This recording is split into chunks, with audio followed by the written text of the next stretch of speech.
மகாராஜாதிராஜ ராஜகம்பீர வடதிசை எல்லையாய் கங்கையை அரவணைத்து குடதிசை அதனில் மாதோதயபுரம் தொடங்கி தென் திசை ஈழம் முழுமையும் வென்றெடுத்து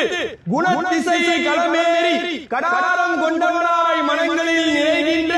மாதாபண்ட நாயகன் ஆளிலையில் துயிலுரைந்த ஆனந்தனின் அம்சன் ஆளி களமேறி போரிட்டு வென்ற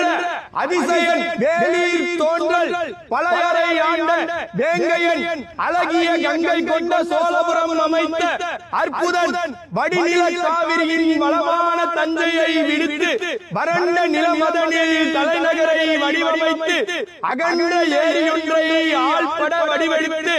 திங்களை சிகையில் சூடிய திருநீலகண்டனுக்கு கங்கை கொண்ட சோழீச்சரம் எனும் திருநாமமிட்டு